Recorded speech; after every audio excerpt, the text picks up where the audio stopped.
Okay, hello everyone. So we'll get started. Thank you so much for joining us today.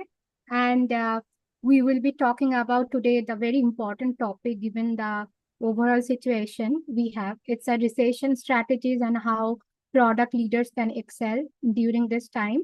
What are the skill sets? What are the case studies? What are the experiences that they can learn? And today we will also have few more speakers from the industry so that you get to hear from their live experiences, and do feel free to ask questions on the chat. And with that, I will get started. Let me know if you guys can see my screen.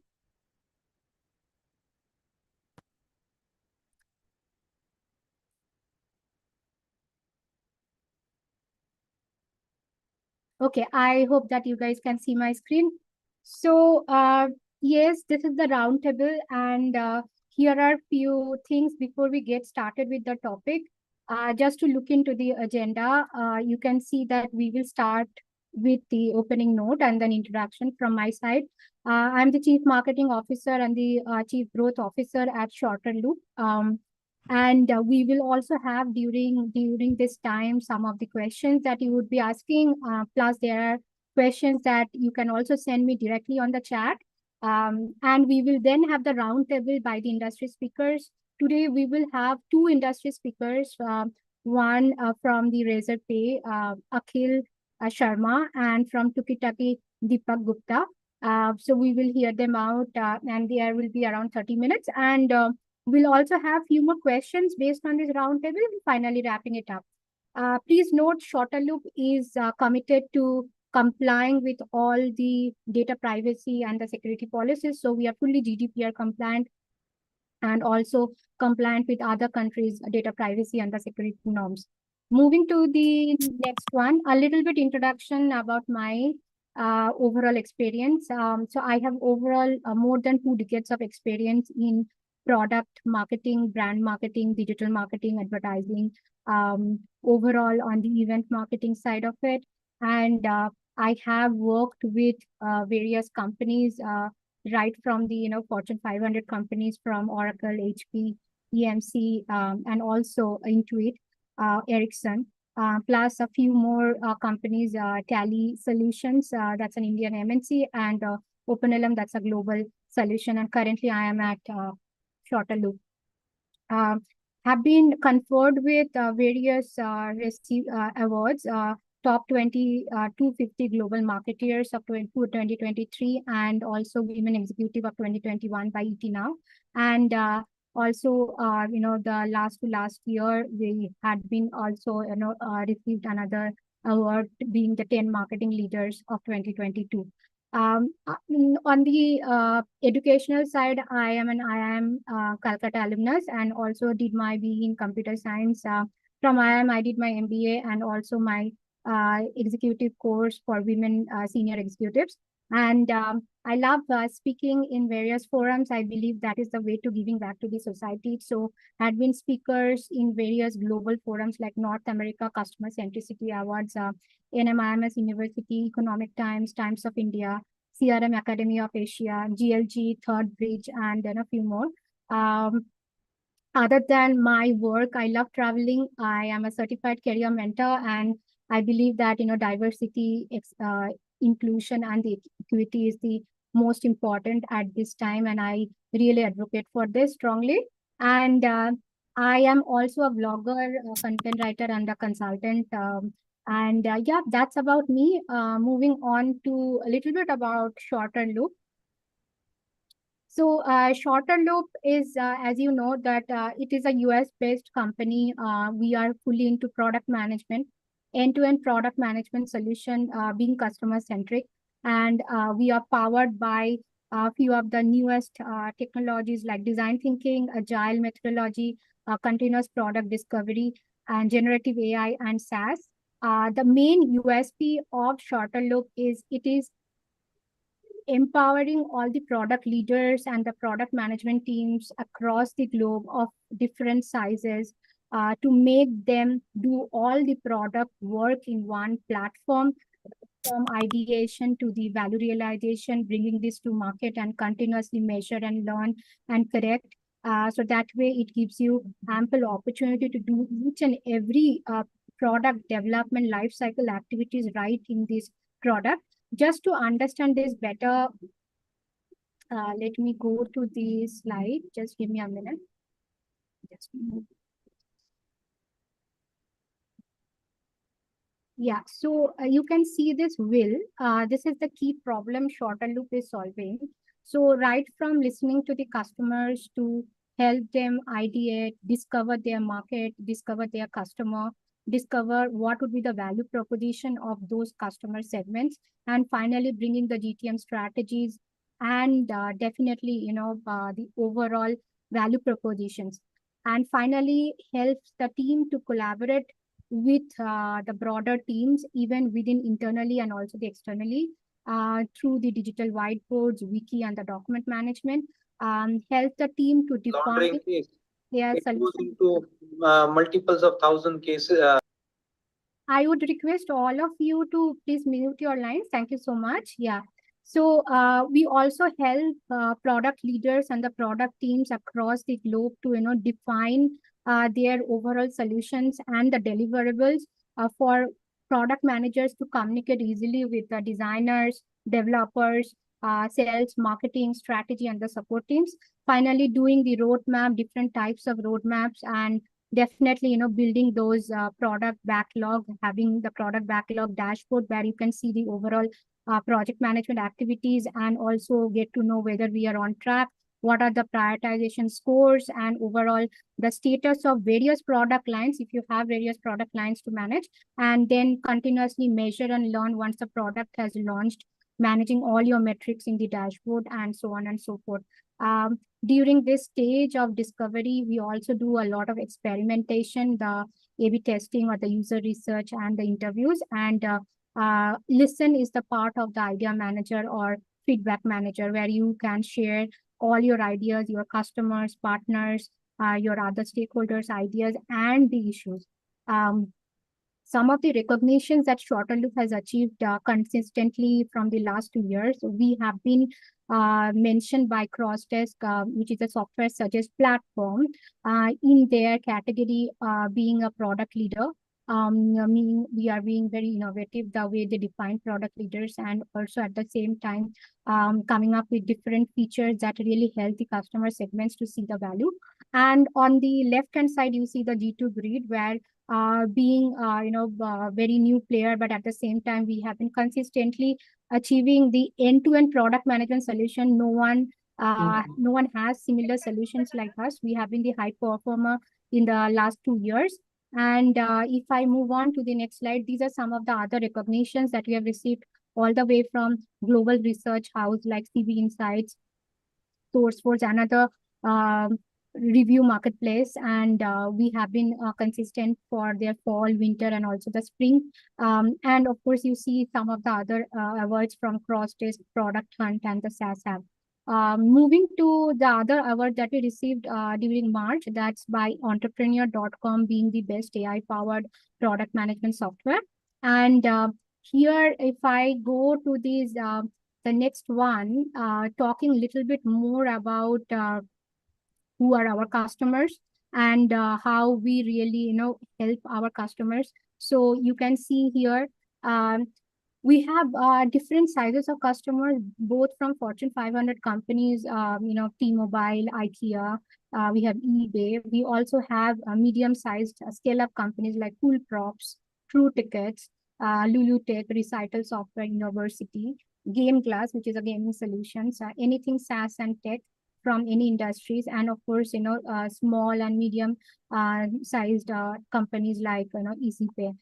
So you can also see the next one, some customers from different industries. And Rubrik is also another global player, large player. And there are many companies from marketing, education, user centric, and research. You take fintech. There are a lot of other companies whom you see here. Here is one of our customer stories from Camilla Ramberg. She is the CEO and co-owner of Full Props. It's a low-code AI and ML deployment platform. They work with different marketing and also the software development companies where the low-code, no-code platform needs to be, understanding the scope, overall deliverables, and also kind of taking it from there. So let's hear it out. And I like all the features, but however, to mention some of the key ones that I loved would be the whiteboarding, which just allows us to do easy brainstorming with the whole team. Idea manager, the AI powered efficiency in gathering all those product ideas and searching through them. That's pretty strong. Product discovery, I think, was very cool. The fact that you sort of help us guide the strategic product vision, which again creates exceptional user experiences. The fact that we can do a lot of A/B testing and create hypotheses and do all those experiments allows us to focusing on the right problem at the right time. And the product planning, I think that's also very, very strong. The prioritization matrix, I think you call it, it just helps us shape the right product strategy by mapping it on the visual roadmaps and creating summaries. That's pretty cool. I guess, the biggest problems that Shorter Loop is solving for my organization is the fact that it's all this, streamlined workflow. It's one tool for all of our product needs. And we no longer have to, deal with any integration issues or just searching, where do we save this? Where's that? It's all here. And why I would recommend Shorter Loop? The efficiency when it comes to collaboration, it's smart. And I like the fact that we can bring, our product teams and the stakeholders together in one tool. The user-friendly UI, it's simple, it's clean, and it really didn't require any training. I like the fact that we can do strategic product development, strong product discovery, and have that strategic roadmap planning. Pretty cool. We have all the feedback in one place. We can gather it, we can prioritize it, and we can act on it in a very, very simple way. And, the dashboards, that helps us get insights, top down, bottom up, wherever, on what level you need to see it, it's all there. And I guess it's just, design thinking in action. It's a tool that is built by product development teams to do better design thinking. You can just tell. So I love how the application sort of helps us become masters of design thinking, and it really has allowed us to become better product managers. Thank you.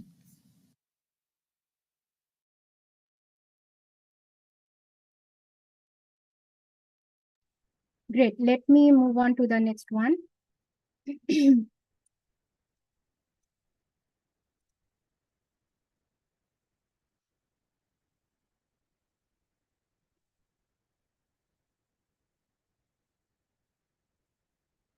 So here is another customer testimonial videos I will play so that you know who are our customers and what do they like about Shorter Loop.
Okay, great.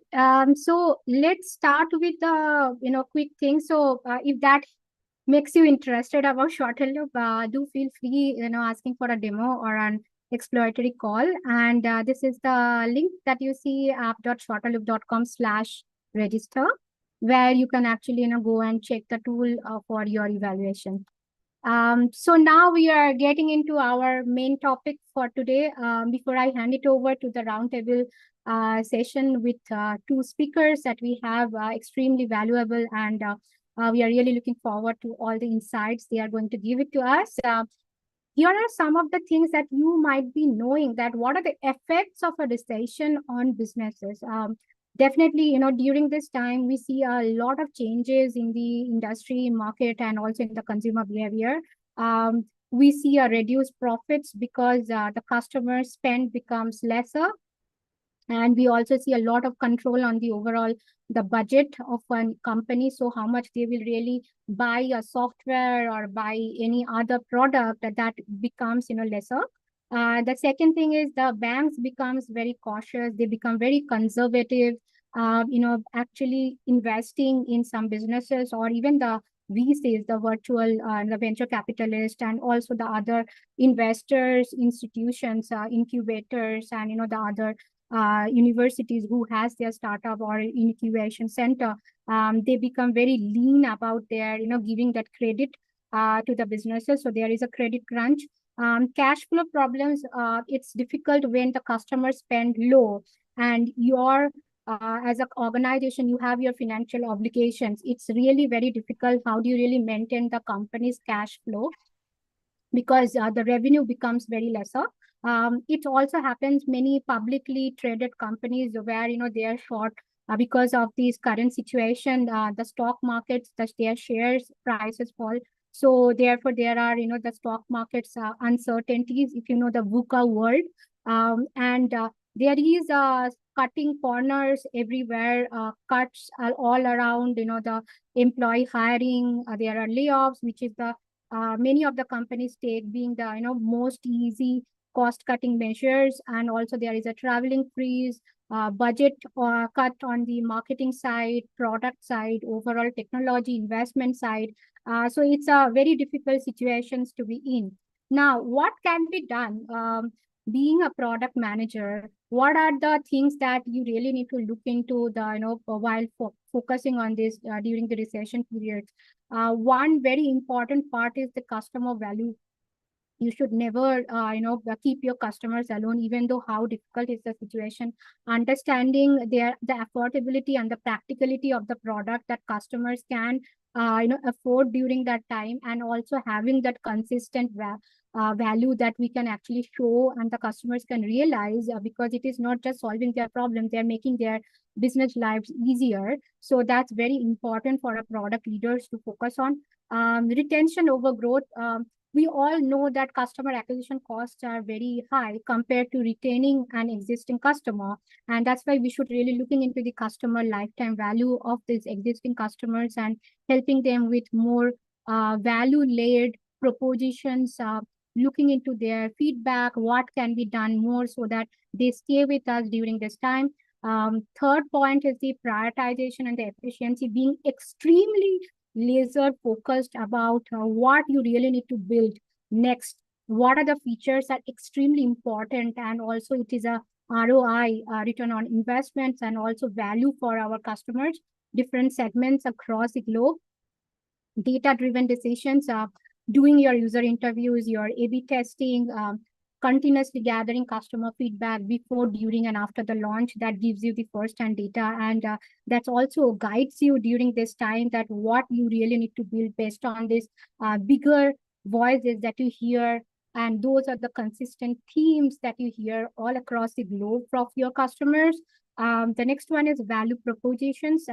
Here, it's again, the different customer segments have different needs. So how do you really tweak your product to satisfy those different customer segments, right? That's very important. And being this time, since there are product budget cut, and also there is cash flow that is lean, maintaining product teams' morale, keeping them high, helping them to innovate, helping them to ideate, rather than thinking, very standard or conventional way of thinking, that being resilient, and also at the same time ensuring the team is focusing their energy in the value-led exercises, more thought-provoking assignments to be prepared for the long term, and also having the survival strategy during the short term is the key.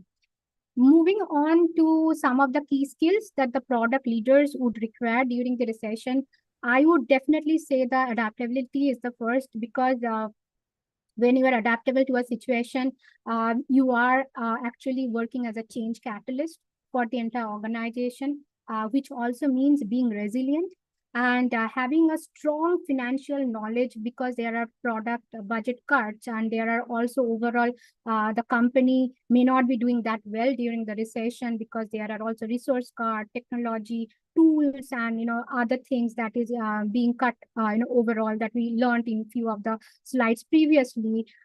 Extremely being sure that how I'm going to invest this amount of money on what kind of features that will be extremely valuable for my customers, that would be really important.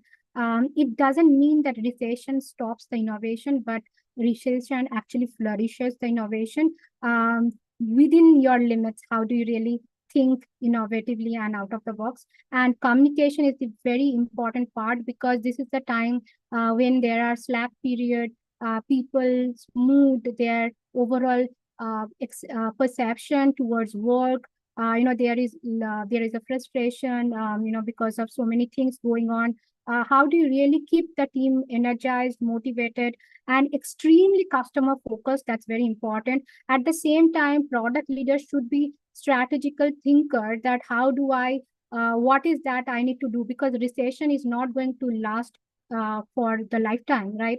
There has to be kind of, I know it's like, if it's a bell curve, right? There are ups and then there are downs. So how do you really focus on the good times when it is coming back? How I am preparing my team, being strategic, what are the key things that I should do now, mid-term, long-term, those kind of things are important. And here are some useful resources. Online courses, if you know that there are many universities, including IIM and IITs, and of course, many international universities like Duke, HBR, MIT. There are many free courses that are available on the product management and the leaders. Coursera upgrade, that is also there. You can look into it. Webinars and the workshops, I would say, ProductCon, I have been attending it in the last few years. We also have Forrester B2B product summits. We have Institute of Product Leadership. So they also do this different webinars where you can learn, and there are a lot of books that are available where you can actually learn more about product management skills. Various podcasts that happen across the world, and some of those names that I told, they also do their podcast. Product Alliance is another group where they have podcast. There are various networking groups like product product team headquarters, and mind the products, and a few other things. And yes, industry reports, the Forrester, G2, overall McKinsey, Ernst and Young, KPMG is the overall product management reports, and the blogs, from different, all of these portal, including shorter loops. You can actually focus on it. So with this, I would like to invite our very dear speaker, Deepak Gupta. He is the Director of Product Enablement in Tukitaki. Deepak, are you there with us?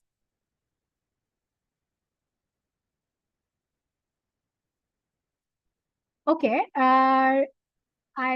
Let me check. I saw Deepak joined. Okay, no worries. I will have a quick profile, quick discussion on his overall experience, and we'll then quickly check back with Deepak. So, Deepak has overall, kind of more than a decade of experience in building and selling the B2B products, and with a strong foundation of technology and the business acumen, he has been successfully launching various products across the organization.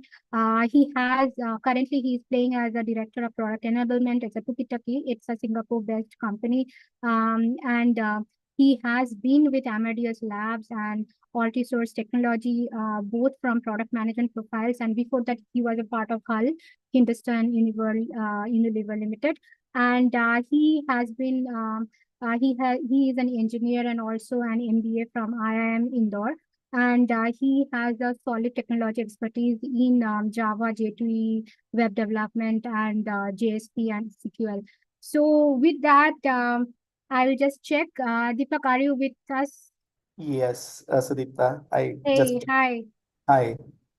Good to have you. So, Deepak, first of all, a warm welcome for this roundtable, and we would like to, start with some questions and understand your perspective of this. Are you okay to get started? Yeah, absolutely. Sure. Okay, perfect. So, the first question, in your opinion, how can a recession act as a catalyst for long-term product innovation within a company? Okay. All right. So, first things first is if you look at the history of the recessions over the last maybe a century or a century and a half, you will find that recessions typically end to act like a reset.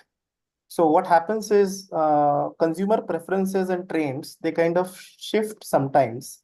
The way they consume existing products or services, let's say, and value, or maybe there are some new needs that arise out of a certain recession downtrend from time to time, because of which there are these permanent changes or shifts. Now, these are a opportunity, a very ripe breeding ground for such long-term innovations within a product company. So the key there would be like time to market, like identifying those innovation opportunities, as quickly as possible, and starting to take steps to move in that direction. So that is essentially how recession can act as a catalyst for long-term product innovation because of these permanent shifts and trends that could occur in certain aspects. Great. So, audience, just that I think what a quick note or could be a takeaways that you can take from Deepak's session is that definitely recession is just resetting your time, and it really helps you to breed the new revenue opportunities through short-term innovation, and at the same time, it helps you to think long-term innovation targets improvements, and thus improving in terms of productivity improvement, reducing the cost, or could be both. Thank you so much, Deepak. Moving to the second question, and audience, please feel free to unmute yourselves and ask questions, putting your questions on the chat or directly sending it to me or Deepak, whatever you feel like. And at the same time, I know the roundtable is going live on LinkedIn and also on YouTube. So I would also require all our audiences there. Please feel free to ask questions, and we can definitely gather those questions at the end of the session and, have Deepak to share his experience with you. So with that, moving on to the next question, Deepak. So could you tell us some of the case studies where a few of the products have been, hit during this recession time? They did remarkably well. And what could be the key takeaways for our audience today from those? Yeah, sure. So, I mean, because I was referring to this, history that we have seen, right, of recessions. If you look back even late 1800s, right, starting from there, the light bulb and telephone were actually, those were innovations that were accelerated at the time, and they were born out of the recession period. Then you accelerate to say the 1950s. I think McDonald's was one of the notable innovations there, where they simplified their menus, reduced the number of items, standardized the recipes so that it could become replicable and scalable. So they made it easier, they made it faster, and they made it simpler so that they could scale through the franchising model, which we all know is now, the stuff of history, right? So that was McDonald's. Again, that was a situation that demanded low cost or bred the low cost model in terms of fast food restaurants, and this also speaks to that benefits to cost improvement theme that I spoke about in my previous slide, and that also then carries over to the invention and adoption of barcodes in the late 70s. I mean, we are familiar with barcodes in these 2 decades, but essentially barcodes really took off in the West back then, where it was mainly to manage inventory tracking and shopping experiences. which was in the 70s. Then come to financial crisis of 2008, we have Netflix, Airbnb, Adobe, some case studies where they pivoted their business models and found some new opportunities. So, one is obviously efficiency improvement, benefit to cost ratio improvement. There is new opportunities where, the permanent shift in how people consume products or services. Earlier it was the stuff of television and movie theaters, which combined gave the entertainment. Netflix basically broke that. Airbnb is how people changed the consumption and even the supply, for example, of short-term accommodations, which was previously a mainstay of hotels. Adobe pivoted its business models to go through analytics and advertising-based revenues and so on. And the most recent example, which is most personal to me, I would say, is COVID, right? The recession that happened after that. It affected the travel industry a lot. And I, having worked in a media, I saw it firsthand how some short-term and some long-term innovations came in, where we anticipated that the entire journey from user traveling to the airports or traveling to the hotels and availing the service, it will undergo a radical change. It's a psyche change. Now people want to minimize contagion, let's say, and want to maximize contactless experiences. So that kind of became a long-term opportunity. So I would say contactless check-ins is a great example of that. So that innovation opportunity was identified very quickly. And then there were some short-term innovation opportunities also, where, for example, enabling the ability to upload documentation to be able to check in, for example, COVID test certificates, etc., which were more urgent in time rather than really long-term, initiative. So if you look at all of these case studies, what do they have in common? One is that impact of recessions is predictable and has been consistent over time. Recessions accelerate adoption of innovations, which may have been there. Specifically, contactless check-ins was there since 2013-14. My apologies for that. I couldn't agree more, because I think audience, if I think Deepak took a lot of examples, including his recent examples that he had worked during in Amadeus, and all the examples that you see. So these are some quick takeaways that you can see. I think it summarizes all. So we'll move that into the next. With that, we'll move to the next question. So what is your advice that you would like to honestly give it to the product leaders of today who are getting pressurized to cut corners on the product quality during this tough time? Okay, I would say there is no like magic bullet answer to this, to be very honest. So, you have to take a step back and first ask, what is the kind of quality compromise that is being sought? Are we talking about compromising the value that the product is delivering to the customers? Because we have some internal organizational considerations to first look at, which is survival. So enhancements can wait, Are we talking about just a user experience compromise where we are introducing a new feature in the product, let's say, but we are not delivering the kind of quality that we normally deliver in terms of user experience? It may not be the best user experience, but still new value is getting delivered. Or are we talking about just internal code quality or tech debt? There's a continuous process in all organizations where sometimes they prioritize urgency over let's say design, and they cut some corners, but then the technical debt is maintained as part of the backlog, right, to correct in the future and maintain the quality of the product. So what are we really talking about? So first we need to, as a product manager, you need to know what kind of quality compromise we are talking about, right? So that's number one. Number two, once you have identified what your backlog items are, considering all of these three pillars that I spoke about, then you need to look at what are the key variables at play in the current recession. So what is the people equation? Are we talking about, a unique or niche kind of skill set which cannot be repurposed for something else? Let's say, for example, native mobile app developers. Yeah. Are we talking about a reduced number of people to work with, right? So that is one variable. Second variable is what is the priority of the organization? Is there emphasis on short-term cash flow realization because it's a survival of a startup at stake? Or are you talking about shareholder considerations where they are talking about efficiencies, like forget enhancements, reduce the cost structure, we need to be accountable to our shareholders. So there is that revenue versus cost consideration to look at. And the third is urgency, like regardless of the people and this revenue situation, is time to the market very critical on certain items or not? if you introduce these three variables in your prioritization framework, and it doesn't matter what you could use RICE framework, you could use WSJF framework, and there are a few out there. You just need to add these extra variables into your decision, or let's say prioritization or ranking framework, and nothing else has to change. Your backlog prioritization exercise, all your processes you'll still continue to follow, but it might just change the order in which you do certain things because of the recession consideration, the short term and the long term consideration. So again, no magic bullet, case by case basis, but the very variables that you need to look at. There are no absolutes, so you may have to compromise on user experience. The COVID test certificate upload is a actual example that I can think of, which we decided to roll out fast for airlines. And then we identified subsequent releases to improve the user experience of it, because there was urgency was the highest consideration given the specific recession situation for it. So that is why, just give you one example of one variable. So other variables would also, play a similar role.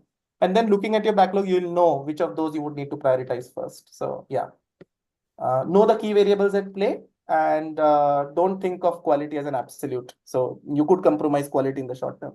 It depends on what the priority is. Right. Thank you so much, Deepak. I think you really talked about some of the valid points, and yes, it's not a magic wand that you really need to understand what is the priority at that point of time. Is it the people? Is it the user experience? Is it the faster being time to the market? That means being extremely urgent. And here, if we need to cut corners on quality, that is fine. But getting the first mover advantage is the key. And of course, is it the cash flow that we really need to look in, and looking into that in your product backlog and prioritize it and use all those models that you talked about and taking it further from there. Thank you so much. Moving to the next questions.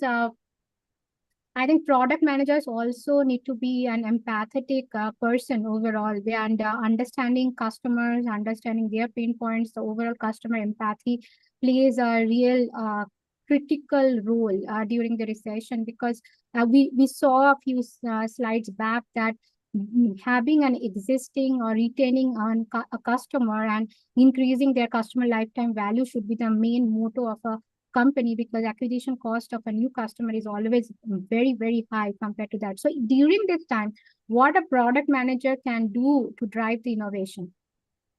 Got it. Got it. Okay. So I think this ties back to one of the themes I spoke about earlier, right? When we spoke about long-term product innovation, we spoke about identifying the shifts in customers change, customer preferences, like how they want to consume existing, let's say, products and services, maybe in a new ways, or maybe completely new needs could arise, at any given point in time. Some of the obvious examples, like the most mundane examples I could think of, is the usage of face masks, usage of your sanitizers, etc., which are new requirements that came up after COVID. So the moment you start looking out for, but I mean, you don't really need to go the extra mile to figure out these requirements. But some more nuanced requirements, especially from a long-term innovation perspective, was, as I mentioned, right, this whole airport journey. So contactless check-in essentially is one feature during the entire journey. But what also happened after the COVID recession was an impetus to end-to-end, journey startups. What I mean by that is, from the moment you decide to leave your home, let's say to travel to a new destination, there are n number of activities that need to happen, and startups emerged who essentially offer their services, saying that this is the value that we can provide to you at each step of the journey. For example, in Australia, you could just go to a website and essentially, give your flight timings, that this is where I'm planning to travel, give your hotel timings. They'll come at your home, they'll pick up the luggage, and they'll deliver the luggage directly to your hotel room, wherever you land, wherever you reach, etc. So what they recognized is that people had this tendency to shift their preferences and minimize contact touch points during the entire travel journey. So they targeted specifically luggage management, but there were other startups who were targeting other aspects, such as kiosks for some self-service activities that could happen inside the airport, at the destination, at the arrival, and so on and so forth. So so that is one good example where the way customers' preferences and mindsets changed because of the recent recession. New opportunities came up. So For product managers, it's extremely important during recession to see what are some lasting impacts happening to such customer preferences, so they can spot those opportunities early and get the first mover advantage. That's how I would put it. Sure.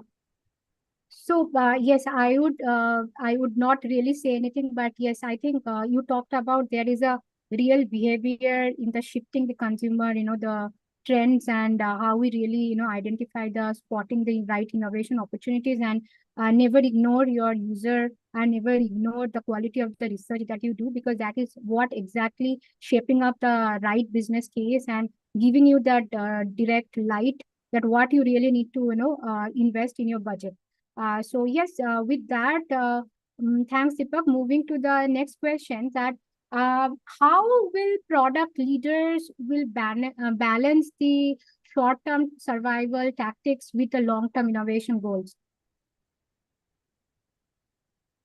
Yeah. So, I'll go back to those key variables at play I talked about, right? So sometimes organizations have to weigh this decision. For example, people, right? I mentioned people and cash flows and urgency as the three variables. So after weighing those, you may have some layoffs, for example, unfortunate reality of recessions, right? But after that, you would still retain some core talent, which has some, because you have some long-term plans as well. And what happens during the recession times is two things. One is that, okay, you have some short-term priorities that take up. You have to for survival reasons or whatever reasons. That's a given. So the real question is, how do you factor in some long-term initiatives also so that you can retain your core talent? Because what they are really interested in are those real innovations which give them the opportunity to grow also, right? Apart from just doing some tactical things. So two things happen during a recession. One is that your delivery pipeline kind of slows down a bit. You prioritize some short-term items, and there may be some slack created because you have to retain key resources. You can't let them go. And if you're going to retain them, you have to consume their time fully, right?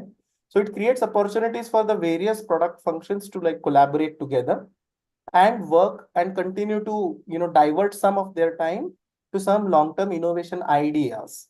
So here what they do, because they have to work on tactical items from a delivery perspective, what they can do is contribute to the long-term backlog through internal brainstorming sessions and ideation sessions, and keep that pipeline ready for prioritization as and when the budgets get released.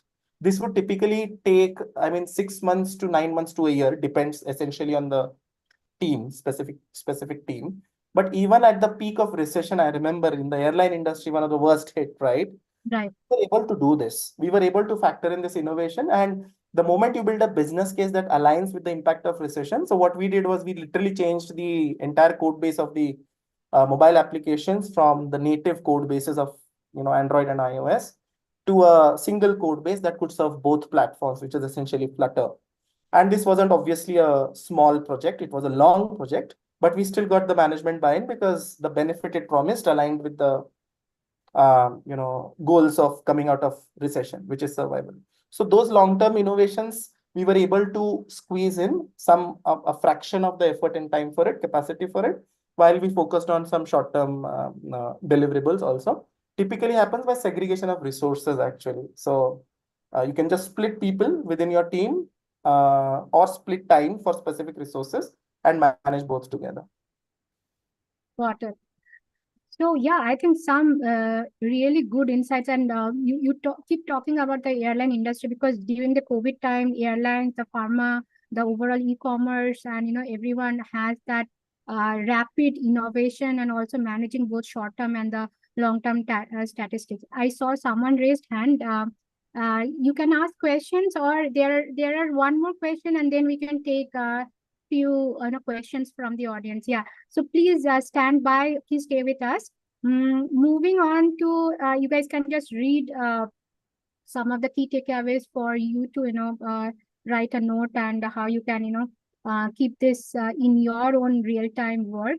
With that, I'm moving to the next one. In my slides, and also the collaboration is very key for a product leader. We all know that. So what do you think that how can collaboration enhance the innovation during these challenging times, Deepak? Oh, huge. So let me contrast two situations. One is a business as usual situation non-recession period, and then we'll come to the recession period. Now, business as usual situation, typically what are the kind of pressures product managers face, right? One is that, competitors. So what are competitors doing? That becomes a source for backlogs. One, new technologies emergence, which is an organic input from your tech team, who would basically come up with initiatives because they have their own agendas and goals at the end of the year to show. So they'll give you inputs that, hey, we need to do this, we should do this in the product. The third is your clients. I mean, I come from a B2B setup, so not necessarily a B2C thing, but B2C, what becomes a proxy for your B2B clients is essentially your analytics, right? So whatever you find through your analytics and market research and user interviews and whatnot, that becomes kind of the source, that becomes kind of a voice of the customer there.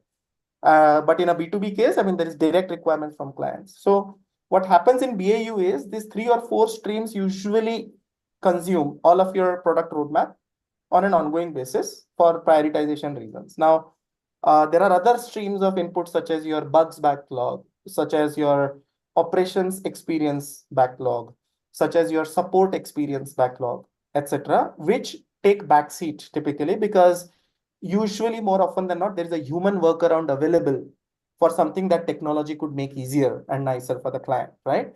And since there is not a direct revenue number tied up. So this is what typically happens in business as usual. So in recession, what could happen, and I was speaking to those brainstorming sessions, and we used to do this a lot, is your pre-sales team, your sales team, your marketing team, your operations team, your support team, customer support, technical support team, and whoever else, essentially all of these stakeholders, you as a product team could act as like the hub, and all of these are spokes for some cross-functional collaboration brainstorming sessions, basically to have free form information sharing and insights identification. So if you do this, and this could become a start of something periodic, like it doesn't have to be a one-time thing that just happened during recession. We had time and we wanted to see how our next 3 years of backlog could look like, differently. Recession could be the trigger for this, but with product team acting as the hub, you could do this kind of a cross-functional collaboration to drastically improve your overall product experience. And this has a direct impact on NPS, Net Promoter Score, with your existing clients, which has a direct impact on them promoting your product to new clients, client references and referrals, etc. So, this I think is a very big thing that gets missed out in business as usual that recessions can enable, essentially. Right. And I think I'm just concurring on your thoughts, Deepak. So when I was in Ericsson, and we used to plan this 5 to 10 year strategy, right? And product management has been always a kind of a key champion there.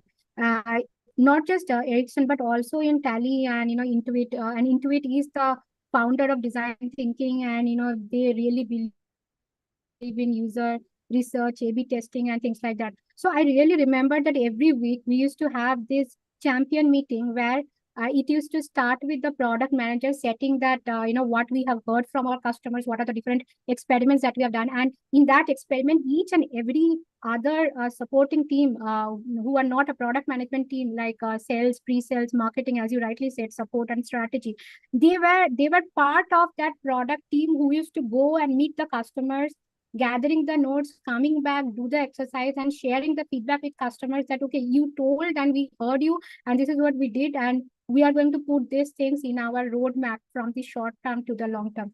So I cannot, tell you that, yes, the collaboration is not a blood thing for a product leader. And thank you so much for conquering on this, on the same thought. So here are the key takeaways for Deepak's, what Deepak said. Please make a note of it. And I believe that it is always a team effort. Collaboration is the key thing. Yes. Okay. So Deepak, we have a few more questions coming from the audience. Could we take it now or shall we wait at the end? How do you feel it? Up to you, Sunita, because I'm not aware of the other product leaders and their time. So yeah. So I think we will have Akhil's session, but I think there are two emerging questions that I got from the audience. So one thing is, what are the key metrics that a product leader would really like to check during the recession time that will give us the business objective fulfillment and also the customer centricity that you think?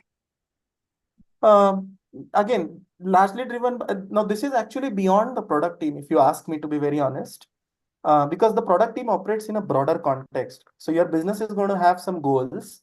They may be survival goals. They may be goals to satisfy the shareholder or the board mandate, which is more in the enterprise setup. Survival is more from a startup setup.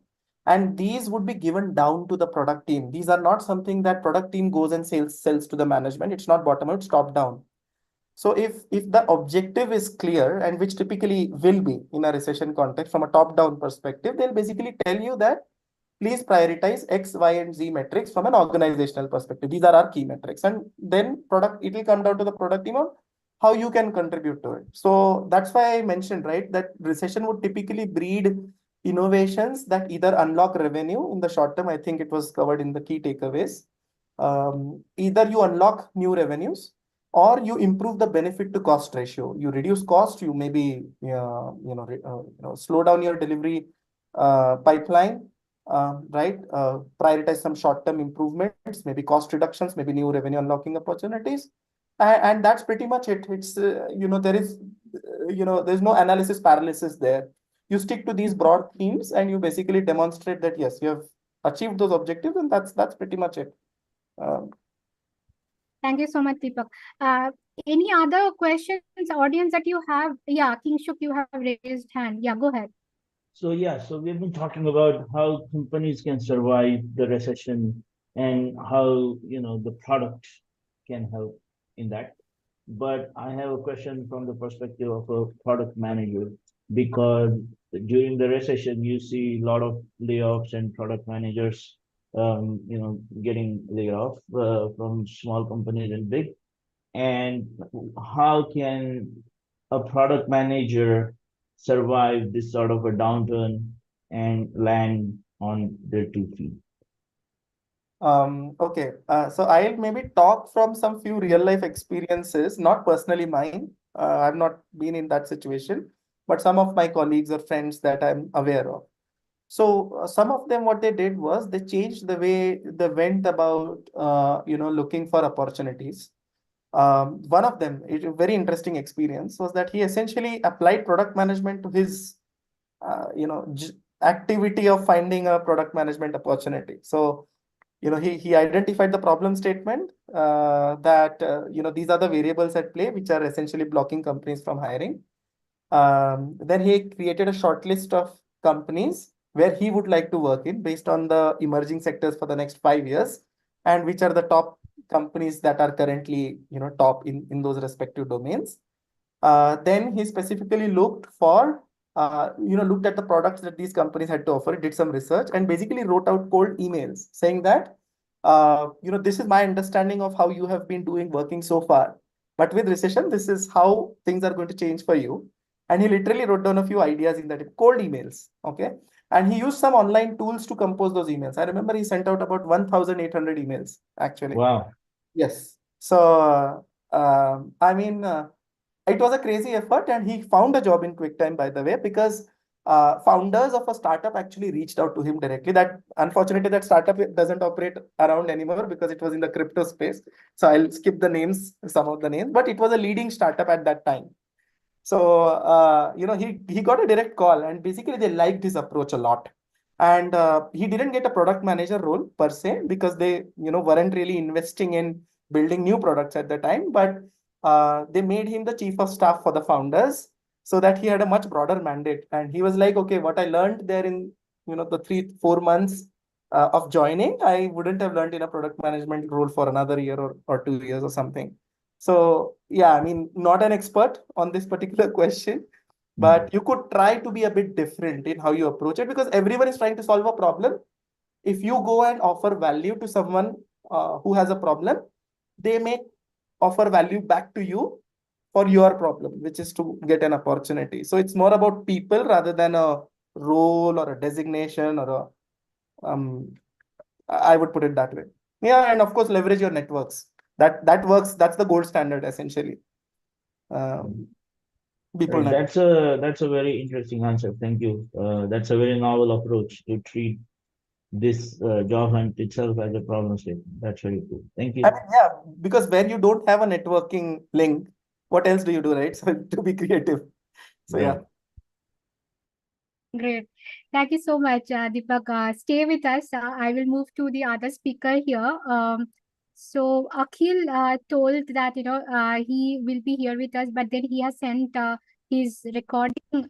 Some of these thought-provoking questions. So just a few introduction notes from about him, and then we will get into the recording that he has sent us. So Akhil is the director of product management in Rezapay, and Akhil has overall 15 years of enriching experience in technology and product development. He had worked with various companies from Ola to Adobe to Expedia, Airtel, and IBGO, and he believes in both customer growth and engagement. His accomplishments: he has been guest lecturer at IIM Bangalore, ISB Hyderabad, IIT Hyderabad, and GIMS Delhi, and he has been also the product coach and mentor at Product School in California, San Francisco, and also ITL, Institute of Product Leadership in USA.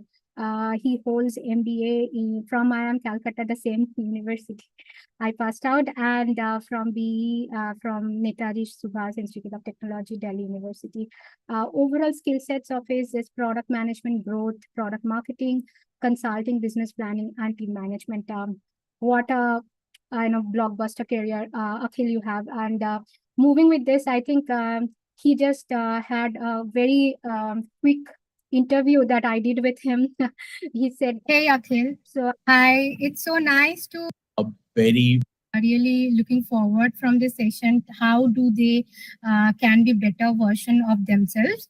And with that, I have a few questions, and there may be some more questions that will keep coming. So we will take it at the end. So starting with my first question, Akhil, in your opinion, how can a recession act as a catalyst for long-term product innovation within a company? Sure. I think if you think about recession as a whole, I think that is an opportunity for you to really focus on what really matters for the end customer. Eventually, the companies are tight on budget. They're very focused on really putting the money behind the right problems at that point. So as a product manager, I think that's one of the opportunities for product managers to really focus on the right problems to solve, really think about the needs that have not been serviced well, and what really matters to the customer at that point. And I think some of the best companies really emerged, which were able to identify that need during a recession and then scale it up, probably also disrupt some of the competition during that time. Right. Would you like to talk about some of those innovation, if it is on top of your mind, like which are those companies that you have seen that stayed in the long term, but also continuously, innovated and disrupted the industry with their unique selling proposition or unique value that they provided to the marketplace? I think there are various examples. Of course, say no company is immune to failing as such. But I think Google is a great example, continue to innovate across each cycle, say Web 1.0, Web 2.0 to say now, say the new set of products that are needed for collaboration and the new economy in there, right up to the artificial intelligence stuff. Google has been able to continuously focus on what really matters within for a user, within a context, within time frame, and the trend that is really that is at that point ongoing, and it's been able to capitalize on a lot of those opportunities. I think Google is a great example of such a company. Microsoft really reinvented themselves during this time after COVID, specifically, and with the AI revolution. No one actually assumed them to transform themselves from a desktop software-led company to something that became synonymous with AI right now. So there are numerous such examples. Correct. Thank you so much for this. Moving on to the next question. Could you share some of the top of your mind, case studies of a few products? Maybe you can take examples from different industries, maybe Sure. fintech, yeah, who had innovated during the recession, and what could be the key takeaways for our audience? Sure. So if you think about recession, I think recession has been the cradle for a lot of innovation. And I think one such recession that comes to my mind is, of course, the big slump in 2008 when, say, Lehman Brothers crashed. A lot of the companies were, say, going under. At the same time, there was a lot of pressure. People were really, there was doom all around. At that time, a lot of new innovation emerged. Think about Uber at that point, that actually reimagined how people should hail taxis or say get from point A to point B within a city. So they really reimagined that as a mobile-based experience, really tuned into a user's pain point, who's really traveling on a day in, day out basis during that time, is also looking at an on-demand service during that time. Uber was able to disrupt a lot of the incumbents during that industry, during that recession, during that wave itself. WhatsApp emerged as a great, say, mobile-based, internet-focused messaging tool that really disrupted a lot of SMS. I hardly see any, say, SMS providers, and hardly really see, say, anyone really leveraging SMS these days. But I remember the time, I think when I graduated from my engineering, SMS was still an in thing. A lot of people still used to think about sending SMSs to each other. That was completely disrupted by WhatsApp. And really, I think Airbnb is a great example as well. In 2008, when most of the OTAs were really focusing on, say, cheaper hotels, probably some of these, say, newer chains of hotels, Airbnb was able to help a person monetize their extra room within their or a vacation home that they had. And they were able to really start a revolution, or say start a new economy on its own at that point. So I think very, very relevant examples. Numerous such examples exist. I've just named a few of those. Perfect. Yeah, I think, yeah, these are some great examples, and I'm sure audience are making notes, and they will be having some more deeper questions about it. Moving on to the next question, Akhil. So what could be the advice that you would like to give to today's product managers and the leaders who may be feeling pressure to cut the corners on the quality? Because during the recession, there is a lot of, during a recession, there is a lot of, recession, resource constraint, there is a budget constraint. Of course, time-wise, we need to be agile. So what are those advices that you would like to give? Sure. I think, of course, recession tests everyone, including the product managers who are always strapped for resources in there. I think, say, whenever you are actually faced with paucity of resources, I would say, leverage that pressure, that situation, to focus on the right problems itself. Never cut corners in understanding the user's need. So I would say never cut corners in user research, never cut corners in really identifying, going out, speaking to the customers to really identify their pain points as such. So as long as you have a good understanding of a user's problem that you'd want to solve, and how you could prioritize it with respect to a business strategy, I think you should be in a good place. You can cut corners probably at times in terms of how you approach a solution in time. Say, for example, you may not want to build the absolute Rolls Royce of say, a coupons engine if you are actually trying to build an offers engine for the customers. But you can actually do this through probably an initial hacky solution that actually helps you test that solution fast and then build and iterate over that. So that is one way to actually conserve resources, but at the same time, stay true to the user's need, stay true to your end objective as a PM. One thing that I would suggest, and I think this is one thing that I've learned across my career, within, say, a lot of the growth, engagement, retention kind of product management roles, you should adopt a test and fail fast kind of an approach, mostly across all of your PM career. Always be thesis driven that ways. And if you are able to test and fail fast, you are able to minimize the risk associated risk associated with, uh, say, a large investment going down the drain at a later point. So always build thesis, build a validation loop around that, and then identify whether your thesis is actually working in the right direction that you really assumed it to be. So moving on to the next question, what role does customer empathy play during a recession, and how can product managers use it to drive innovation? I mean, I think you can also see a little bit about what is an empathy and how it related to product managers' roles and responsibilities. Yeah. Agree.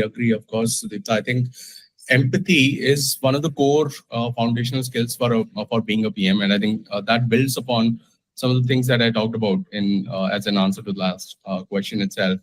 So when you talk about a user's need, you cannot ideally do this without really empathizing with the user. So you have to put yourself in customers' shoes, identify how would they feel, how would they think, how would they behave in a certain situation. So typically there are frameworks available that you can use, say, what they hear, what they see, how does that make them feel, how does that make them behave, and eventually that actually gives you an opportunity to identify what are their pain points and where would be their delight areas in there.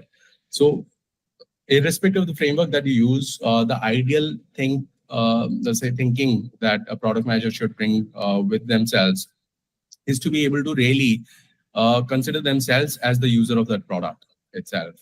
Why would someone have the motivation to use a product if you are able to grasp that and clearly identify that need for your team? Then I am assuming more often than not you would build correct thesis, and eventually you would build the right products for servicing those needs in there. In fact, I think there are multiple such examples.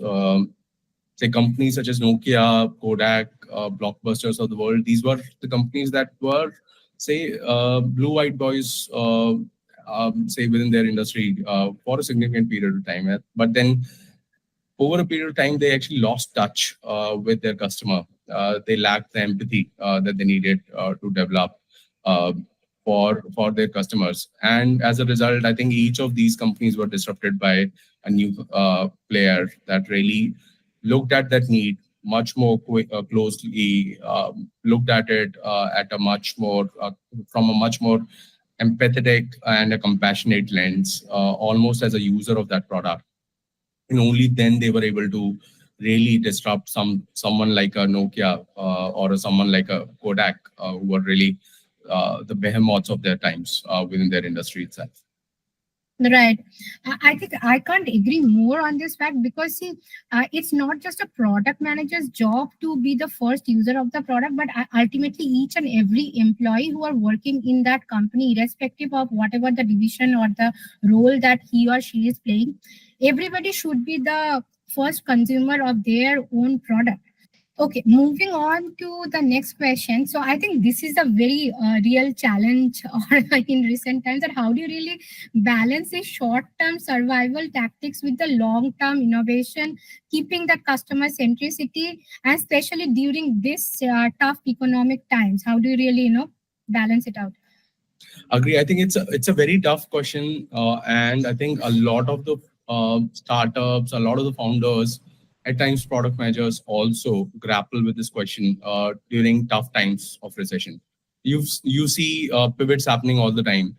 I would say survival is important for any sort of company, whether it is a Google or Microsoft of the world, or whether it is a new startup that has just come up to the scene. So I would say always prioritize. Say if you are able to identify the right needs to be solved, and say if you are able to link back a user's desirability to your product in there, then there are higher chances that a user would pay for the product in the end. works better within the B2B SaaS realm as such. But say if you're able to offer a value proposition to the user is more than willing to pay for that kind of a value proposition that really adds significant benefit to their lives. Say if you are able to do that on a consistent basis, I'm assuming you are able to build a good unit economics for your products. And that unit economics on a per transaction level actually helps you sail through some of these challenges that are related to survival and say related to how should we think about innovation. Having said that, I think long term is always dependent upon how innovatively you can actually solve some of these problems that a user has. For example, Microsoft continues to innovate, still continues to invest in Gen AI. And a lot of these solutions, a lot of, pressure also exists on companies such as Google, on companies such as Amazon, which are getting disrupted at this point. But they all have recognized the long-term need to diversify and probably reinvent themselves through innovation. So that innovation, which is helping you sustain in a longer term, sustain a consumer value proposition, say for the times to come, that will continue to seek and gather natural investments across the VC community or across your own, the C-suite would continue to invest onto those kind of problems in there. Thank you so much. Moving to the next question, and this could be, the last question, and probably we can then go for the audience questions and the polling that they will be having. So this is more about product managers don't work in a standalone setup, right? They are the communicator. They are the backbone of the entire organization, giving the direction, identifying, formulating the strategy, continuously talking and gathering the inputs from the customers, yet understanding what are the technology trends and the challenges, and then collaborate with the entire other departments and the sub-department and even external, the stakeholders and sometimes the board of directors, the investors, everyone, telling them how do you really keep going and, having value adding to the customer. So in this setup, what do you see that cross-functional collaboration can enhance the innovation during this specific times? Let's say we have it for recession, but I would say beyond recession, how do you see that happening, the collaboration enhancing the innovation? Agree. I think, say, as you said, Sudeepta, collaboration is part and parcel of a product manager's job in there. And product manager, as all of you might already know, product management is a team sport. It is not an individual sport at all. So when you think about collaboration, think about your stakeholders, the kind of alignment that you need to bring in to your executors. For example, the engineers who are actually working on the product, to designers who are actually designing the UX for yourself, to analytics folks who will need to work with you to identify the data behind your thesis in there. So right from user researcher, analytics folks, to your, designers, to engineers, there's a very, very close-knit ecosystem that you need to maintain as a product manager. And you need to maintain transparency in terms of the communication. You need to maintain collaboration between each party within this entire ecosystem. And at the same time, resolve and cross-collaborate across each of these stakeholders. Having said that, it doesn't really stop at your internal level within the collaboration, the collaboration that we talked about.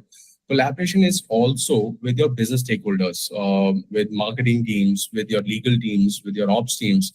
And at times you would identify how beneficial it is to cross-collaborate with your stakeholder teams as well, because that actually unlocks a lot of the pain points that you were probably oblivious to initially. And then you can co-create a lot of these solutions within these teams by working with the individual individuals within these teams as well. So I think so when it comes to product management or building products, I think the teams that work together are always able to trump uh, a team which is probably driven by one person or someone who's really the core idea person within that team. I think collaboration, if you've seen how, say, COVID actually impacted our industry, especially the tech industry, and I think non-tech industry, for example, as well. Uh, you could see how Zoom really scaled up. You could see how Figma really scaled up during those times. A lot of say new accounts were created. Teams were actually collaborating much more with tools such as Jira, Atlassian, for example. Say Asana. A lot of these planning tools, for example. Documentation actually gave a lot of clarity for teams which were working remotely, people who were co-located at some point, but were located in different time zones, for example, in some of the larger companies as well. And collaboration really came to the fore during a tough time such as COVID as well. So that actually goes on to show that no company can survive without collaboration, and even more so your product role, which is actually an enabler function rather than someone who's actually creating, working in a silo and creating their product in a cave that way. So I would really say you as a product manager, this is one of the key skills that you should always note and keep on developing for yourself. No, I can't agree more on this. I think this is I would say it's like how do you drink water? It is like without collaboration, you cannot really live.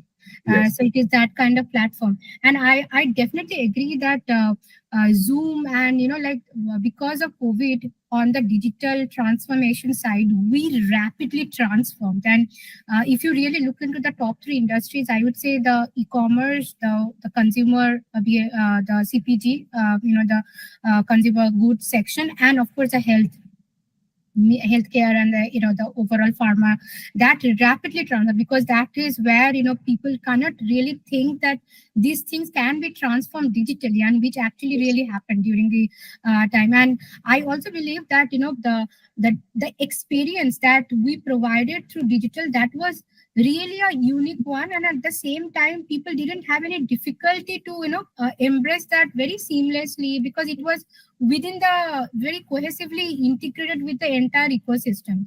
And this is where I also believe that collaboration also helped as a product manager. It's like an input which helps the entire company, including the product management team, to prioritize the roadmap. Because couple of things being the front face, some of those teams like sales, marketing, you talked about, right? You talked about when we meet our business stakeholders, they are continuously also meeting the customers. They are also continuously gathering the feedback.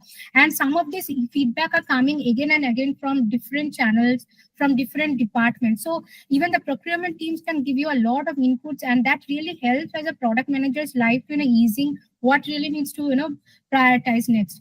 And I think the other thing that I really want to mention, that shorter loop actually focuses on the main thing, that how do you really bring the entire departments together along with product management, so that everyone moves in the same direction by seeing what each of us are really working on that particular product from now to midterm to the long term. So I totally agree with you, Akhil, that collaboration is I would say it's a blood it's a lifeline or the blood for the product management teams to succeed, and also helps the organization to succeed. Yeah. Agree. Great. Thanks, guys. I do see Akhil is around. Akhil, are you there? I will just have a quick question. I hope you are here, right?